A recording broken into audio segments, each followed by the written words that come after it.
பிடிச்சலாம் சாப்பிடுவாங்க. பெல் பட்டனை ஹிட் பண்ணுங்க. ஹலோ ஃப்ரெண்ட்ஸ், வணக்கம், வெல்கம் டு ஆல். இன்றைக்கி நம்ம ரொம்ப யம்மியான ரெசிபி பார்க்கலாம். வாழைக்காய் வறுவல் எப்படி செய்கிறதுன்னு பார்க்கலாம். அதுக்கு ஒரு வாழைக்காவை தண்ணியில் போட்டு கொஞ்சம் உப்பும் மஞ்சத்தூளும் போட்டு ஒரு 2 to 3 minutes வேக வச்சு எடுத்துக்கலாம். இது ஓவராக குக் ஆகிடக்கூடாது. ஓரளவுக்கு சாஃப்டாகிற வரைக்கும் குக் ஆனால் போதும். லைட்டாக குக் ஆனால் போதும். ஒரு 2 நிமிஷம் வச்சா கரெக்டாக இருக்கும். மூடி வச்சிடுறேன், வெந்து வரட்டும். அதுக்குள்ளே நாம் மசாலா தயார் பண்ணிடலாம். அதுக்கு ஒரு மிக்ஸி ஜாரில் 1 ஸ்பூன் அளவுக்கு கொத்தமல்லி பொடி போட்டிருக்கேன், 1 ஸ்பூன் அளவுக்கு சீரக பொடி, 1 டேபிள் ஸ்பூன் அளவுக்கு கரம் மசாலா, கொஞ்சமாக இஞ்சி பூண்டு பேஸ்ட்டு சேர்த்துருக்கேன், கொஞ்சம் பெருங்காயம் சேர்த்துக்கலாம். நம்ம டேஸ்ட்டுக்கு தகுந்த மாதிரி மிளகாய்த்தூள் சேர்த்துக்கலாம். ஒரு பாதி பெரிய வெங்காயத்தை இந்த மாதிரி சின்ன சின்னதாக கட் பண்ணி சேர்த்துக்கிட்டு கூட உப்பு சேர்த்துக்கலாம். இதை நல்லா ஒரு பேஸ்ட்டாக அரைச்சிக்கலாம். இப்போது வாழைக்காய் வெந்திருக்கான்னு பார்க்கலாம். இந்த மாதிரி ஒரு பனியார குச்சியை வச்சு குத்த முடியணும், ஆனால் ரொம்ப சாஃப்டாகிடக்கூடாது. அதுதான் கரெக்டான பதம் இதுக்கு. இப்போது இது கரெக்டாக இருக்குது. வெளியே எடுத்து தோலை மட்டும் தனியாக எடுத்துடலாம். இந்த மாதிரி சின்னதாக கீறி பீல் பண்ணி நம்மளால் தோல் எடுக்க முடியும், எடுத்துடலாம். இப்போ நான் ரெடி பண்ணி வச்சுருக்கிற மசாலாவையும் எடுத்து வச்சுருக்கேன். வாழைக்காவை தோல் எடுத்துட்டு தின் ஸ்லைசஸாக கட் பண்ணி எடுத்துக்கலாம். ரொம்ப தின்னாகவும் போயிடக்கூடாது, ரொம்ப மொத்தமாகவும் போயிடக்கூடாது, மீடியமாக இருக்கணும். நான் தோல் எடுத்து வச்சுருக்கேன் பாருங்கள். இப்போ இதை ஸ்லைஸ் பண்ணிக்கலாம். இந்தளவுக்கு இருந்தால் போதும். ஓவராக மொத்தமாக இருந்தாலும் காய் நல்லா இருக்காது, டேஸ்ட்டாக இருக்காது. அதனால் மீடியம் திக்னஸ் இருக்கிற மாதிரி எல்லா காயையும் கட் பண்ணி எடுத்துக்கலாம்.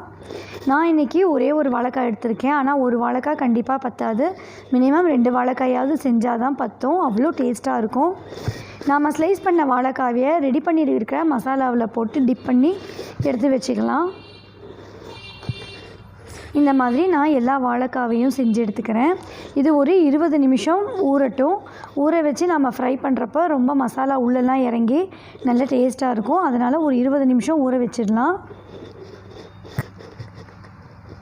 20 நிமிஷம் ஊறின பிறகு இதை பொரிச்சு எடுத்துடலாம். இப்போ பாருங்கள், இது 20 நிமிஷம் ஊறி இருக்குது. இதை நாம் எண்ணெயில் போட்டுக்கலாம். கொஞ்சம் எக்ஸ்ட்ரா எண்ணெய் தான் இதுக்கு தேவைப்படும். ஏன்னா நம்ம எண்ணெயில் பொரிச்சு எடுக்க போகிறோம் இல்லையா, அதனால் கொஞ்சம் எண்ணெய் சேர்த்து எண்ணெய் காஞ்சி வரப்போ சோம்பு சேர்த்துக்கலாம். சோம்பு நல்லா கோல்டன் கலர் ஆகிற வரைக்கும் பொரியட்டும். இப்போ நாம் எடுத்து வச்சுருக்கிற வாழைக்காய் ஸ்லைஸை ஒன்றா இது கூட சேர்த்துக்கலாம். அடுப்பை மீடியம்லேருந்து சிம்முக்கு வச்சு இதை குக் பண்ணணும். அப்போ தான் நல்லா ரோஸ்ட் ஆகி வரும். இல்லைன்னா வாழைக்காய் கருகி போயிடும், மசாலா டேஸ்ட்டாகவே இருக்காது. மசாலாலாம் தீஞ்சு போயிடுச்சுன்னா கருசப்பாயிடும்.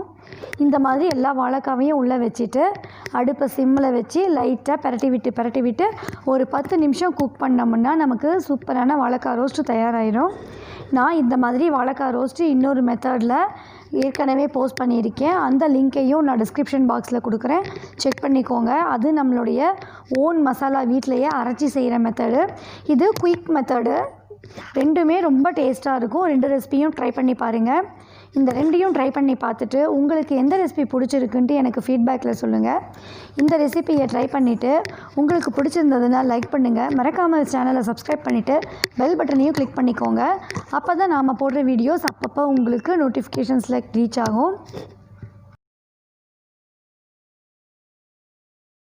இந்த வீடியோவை ஸ்கிப் பண்ணாமல் ஃபுல்லாக பார்த்ததுக்கு thank you and thanks for watching.